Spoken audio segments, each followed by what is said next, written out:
Good evening, I'm Colm Colgan and you're very welcome to Ireland's first and only web-based business TV programme. Tonight we have a studio full of interesting and exciting people who are going to tell us about what's happening in our town this week. Now, as we all know, there's a bit of a recession going on. There's rumours to that effect anyway, and everybody is saying that the government should be doing this and the government should be doing that, and some streets are doing better than others. Well, one street in Cavan town have decided to take the bull by the horns, if you'll pardon my Americanism, but you'll find out now why. And next week on Independence Day, American Independence Day, they are having a festival which is celebrating independence from austerity and recession. Traders from Bridge Street in Cavan town, you're very welcome to the Business and Enterprise Show. Thank you. Thanks, Colin. We'll talk in a few minutes about the festival and the event itself, but you might tell me a little bit about Bridge Street. As an old blow-in, I don't know it that well. Well, I suppose I might be, at this stage, one of the oldest residents and business people on the street. God, the rest of them must be very young. They are, of course. Only kids, I'd say. They are indeed. It's a great street. You know, you're just off Main Street. And where exactly is it for starters? Right, well if you're on Main Street, how would you find Bridge Street? And you come up by the car park, the big car park beside Dunn's. Yeah. Well, just a little bit up from that, you have AIB, and then the street opposite it, that little side street, that's Bridge Street. That'll give you access down into Bridge Street car park. It'll take you on to Abbey Street. It takes you up onto College Street. It really is the centre of the town as such. You have great access to it, you know, from any part of it. If you park in Bridge Street car park, there's 3-4 outlets out of it in up to the Main Street. So it's well positioned to get lots of trade. Very well positioned, yes. How has the recession affected it? It has, mind you, it has. Business is down everywhere.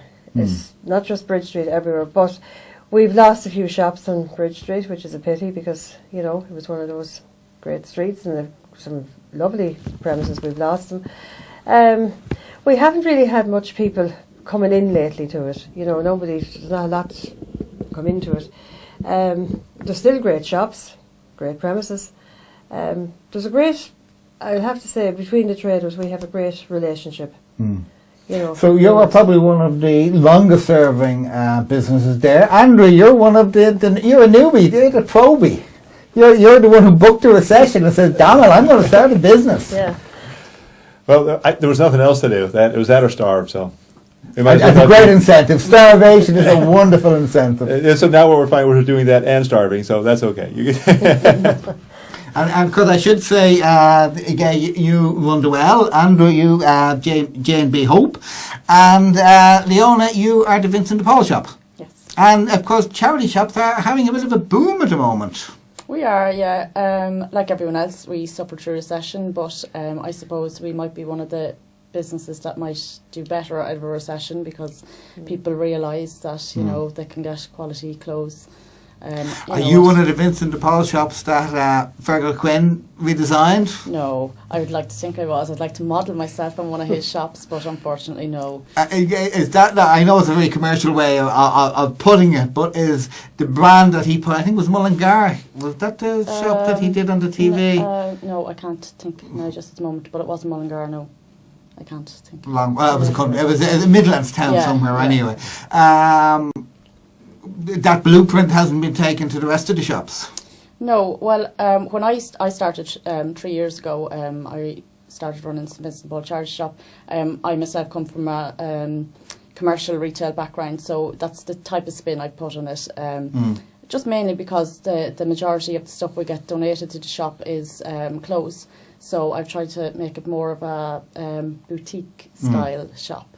And I think people prefer to shop in a place like that. It's actually in Dundalk, I think. Yeah, it is Dundalk because 3 of my children are living up there, and they have a boutique style shop. And then a couple of doors down, I know the last time that we were up there, they still had the traditional shop.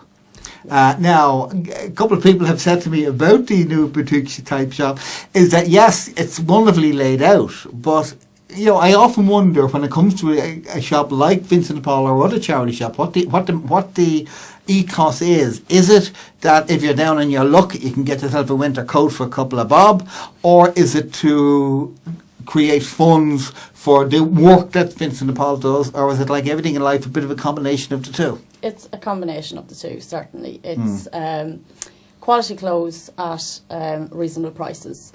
It's for people, bargain hunters that are looking for, for a bargain for something different. And then it's as well, there are genuine people that shop in our store because they can't afford to shop in other places. It's a combination of the two. Fantastic. So business was a bit quiet. Everybody was saying there's not much happening on our street. Everyone said, well, what are they going to do about it? But you decided to do it yourselves. So I don't have to ask where the idea for an Independence Day festival came from. But what was the idea behind it? Well, last year when we started our shop, it was sort of the end of April, and it just kind of went by in a whirlwind, and we realized that the 4th of July came and went, and people said, oh, you're kind of an American, why didn't you celebrate 4th of July? We thought, I don't know, why didn't we? So this year we thought, well, we should, but we also realized, it's not something we should do alone. There's a lot around us. So like, as Gay said, and there's a lot of good people and a lot of businesses on the street, and we should do something that would kind of lift everybody and be something for everybody. So they went around and knocked on the doors, and, believe it or not, when you go and visit all of them, there's over 30 businesses and services on Bridge Street. When you look at the upper and lower, you just wouldn't imagine how many people are there. And everybody was like, yeah, let's do something. And, it wasn't a hard sell. It was, yeah, let's do something. It'd be great. And so that's where it all came from. And so it's been kind of a whirlwind since then, and trying to put it all together. But we've been meeting every week, with the other traders on the street. Ideas have come up, with really good ones about things that we should do. That town council has weighed in. They've been very, very helpful. It's where it's going. When did the planning for it start, or the actual work, the knocking on doors, the putting together a plan? A month ago? This whole event has been put together in a month. That shows testimony, to your pulling power, pushing power. I'm not sure quite what it is. And obviously the ability of the business people on the street to say, look, something needs to be done. We need to bring business in, and let's do it. Now, how much extra business in the long run do you hope to get out of it? Is this just a once-off event, or are you hoping that this will attract people who will say, wow, the shop's up that street? Well, the idea is certainly to get people on the street. Yeah. I mean, that's it. I mean, the street itself, there are a lot of good shops on it, and the thing of it is the traffic does tend to stay up on the main street. And so it's to try to create and get that feeling back in the heyday of the street. When I found out, like our shop, when I found out that it used to be the main street, of the town, the main shopping street of the town, and it was where everybody went, you wouldn't realize that today by looking down it. When I was trying to set up the shop a few years ago, or a year ago, what am I saying, just a little over a year ago. It just seems a couple of years ago. That's business and obsessions, yeah. The estate agents that I went to had said that the town, there had been a study that had been done at one time to look at where the foot traffic was, and then I said to Ash Street, there was more foot traffic on Ash Street than there was on Bridge Street. But you'd stand and look at it, and it's like, well, that doesn't seem to make sense, right? But maybe there's something to that. So it's like, let's do something that will get the traffic flowing again. One of the things that I've talked to, talking to people around the town, is that from the start of the recession, that year on year, it's just cutting harder and harder and harder. Everybody thought, there'd be 3 years, you might see the bottom of it, right? But people this year have said that this year, from the start of this year through sort of May and June, have been the worst start of the year from the recession. Yeah. And so it's like, well, it can't get worse. Let's do something. Never say cannot get worse in this recession. We've been saying that for the past 5 years. Well, we've hit bottom now. We've been saying that since 2009. Wow, they were a tough 6 months. Wow, we're on the way back up again, and here we are. Not only are we scraping the barrel, we're scraping the underneath of the barrel at this stage. So it's time for a bit of fun, isn't it? Yes, declare that sort of freedom. You need that bit of, get up and go and, yeah. So what have we planned? Well, there's a lot of stuff. There's music. There's going to be entertainment. One of the big events is on the Thursday itself. Is going to be having a fashion show, which is involving most of the people on the street. And the owner here, she's got a great head. She said she has a background in retail, so she's got a few really good ideas. Yeah. So the fashion show is going to be a big part of it. Live music. There will be, of course, the promotions that go on in the shops and the businesses around the street. The street's going to be closed for the 2 days. We have a stage set up at the top of it. So there's going to be a lot happening. Yeah, we'll come back to what's happening in it in a couple of minutes. But you know, like you're not appearing on the arts program or the general. If this is the business and enterprise program, how will this affect festival affect your business and generate business and keep the cash registers running? What's the thoughts behind that? Good question. Well, I think, and I'm sure most of us on the street we're all on the same lines. It'll bring people into the street. You know, there's something going on in the street. People come in and they say, oh, you know, there's a shop. We have the 99 shop back on the street, which was a big miss. It went for a few years back. You know, when you walk down the street and you see there's all these different businesses, and, you know, I do think that it will have an effect where people say, oh, there's a shop. That might be what we're looking for. And if somebody comes in a door, and if they don't buy something, at least they've seen that where the shop is there, and in the future, if they need something, they will come back. Had people forgotten about Bridge Street? In a way, yes. You know, What can you get in Bridge Street that you can't get on the other streets? well, In other words, after the festivities are over, why will people continue to come down?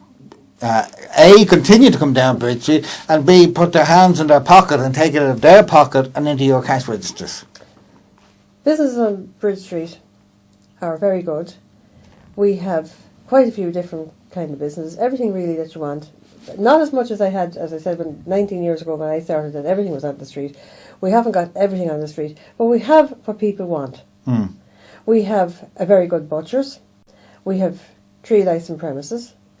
Very good premises, I must add. I know one of them is excellent. I've had great stories about the well. I don't know who runs it or anything, no, but I've had wonderful stories about the well. You know, we have Leona's business. We have all little businesses. There's like a number of that. boutiques. Yeah, a number of boutiques. Yeah. And we have J&B Hope, which is a new addition to the street, and it's lovely. We have loads of stuff on the street. We have auctioneers and all. There is anything you really want. And there's a bit of an ethnic mix to it as well. Yeah, you know. Yeah, it is amazing when you look at the number of the shops on Bridge Street. And as I said, most of them are small, independently owned. A couple franchised out, and it's set up with people who are very, because they're invested in their business and they're interested in their business and they're friendly and they're open, right? Just one of them, Delish, who actually is on Abbey Street, set up around the corner. When she opened up her doors there a few years ago, nobody thought she'd make it, because she was back off the beaten track. But she is a hidden gem of Cavan, and not so hidden anymore, because people troop by her, going by. She's a big draw. So a lot of, and it's because of her ethos and the way that Alison goes about her business and what she does. And I think that's replicated up and down Bridge Street. You take a look at Vincent and the ethos of Vincent and the things. And so I think when we get people down the street into the shops, they meet the people, they'll say, this is a place I want to come back to. Well, we'll find out a little bit more about some of the other shops that are on the street and a little bit more about the festival after this short break.